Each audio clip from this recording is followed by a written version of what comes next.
by Phạm Linh.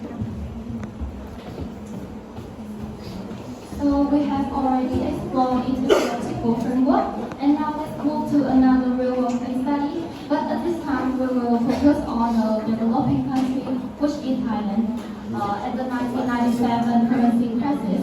So this case study includes 5 main parts, and let's start with the background. From the 1984 to 1997, Thailand pegged the baht to the US dollar at a fixed exchange rate of 25 baht per US dollar. The two goal is to stabilize the exchange rate to promote the export-led growth and liberalize the capital flow to promote for the broader financial reforms. During the early 1990s, Thailand experienced a rapid economic expansion and attracting large volume of capital. Therefore, the government aimed to establish Bangkok as a regional financial hub to rival Singapore and Hong Kong. Therefore, the capital inflow surged due to economic conditions like the global conditions like the low US interest rates, and this fueled heavy investment on real estate and infrastructure. So, despite the initial success, Thailand's fixed exchange rate created economic uncertainty as the country heavily depended on short-term foreign capital. This fueled excessive credit expansion and the real estate bubble. In addition, the country also faced an increasingly current account deficit as the import was larger than the export. As you can see on the graph, this red line is represented for the current account balance.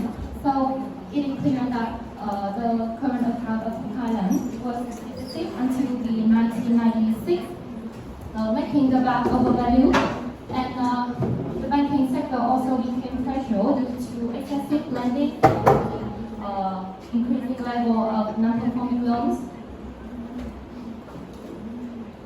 So for the peg collapse, by the late of 1996, the investor confidence weakened due to macroeconomic imbalance and fragile banking sector and over-reliance on short-term foreign capital. And the speculator anticipated a devaluation and began to short selling the baht as they believed that the cost of holding the peg was too high.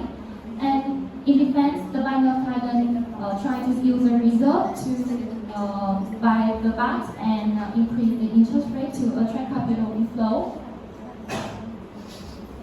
However, this measure failed as the capital continued to flow out due to concerns over systemic failure, and the interest rate increase further weakened the already weak economy, and the foreign reserve quickly drained.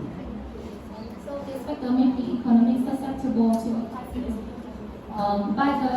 On the 2nd of July, Thailand finally abandoned the peg and let the baht float. As you can see on the graph, this is the period of the baht pegging to the US dollar at the rate of 25, and in the 1997, the baht evaluated to the peak of 56 baht per US dollar.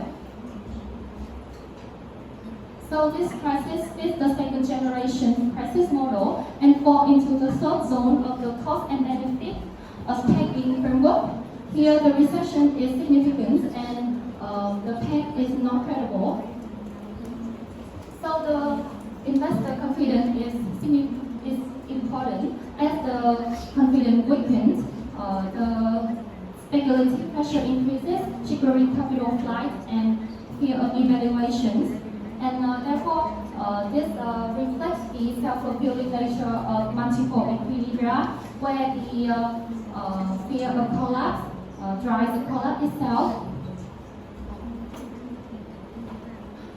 So consequently, Thailand entered a severe recession, and its GDP shrank by 10.5% in the 1998. Unemployment surged, and the banking sector faced systemic failure. At that time, the country also secured more than $17 billion aid from the IMF. However, the contagion has already spread across Asia and deepening the regional financial crisis.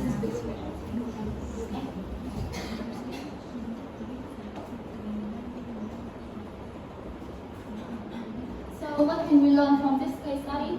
Firstly, the Thai crisis underscore how the fixed exchange rate, when paired with the weak fundamentals and the speculative capital, can create economic uncertainty. Secondly, the multiple equilibria emerge when the investor confidence can determine the outcomes. For example, when the confidence is high, the peg will hold. If it falls, the speculator attack will trigger capital flight and causing a very crisis here. Another important point is that the Thailand reflects the violation of the impossible trinity. Initially, the country pursued the fixed exchange rate regime and the capital mobility, and it stayed at the top corner of the trinity. Therefore, it is impossible to implement an independent monetary policy. This highlights the need for the consistent and credible economic framework in an open economy. So, I would like to summarize the two cases like this. Both countries, the UK and Thailand, pursue the fixed exchange rate regime, pegging the currency to another stronger currency. However, the biggest difference is that the UK is a developed country and it didn't have a weak economic fundamentals. The main reason for the peg rate was the speculative attack. What about Thailand? Thailand is a developing country and it has a weak economic fundamental. Therefore, the speculative can further deepen the crisis. So, for the UK's case,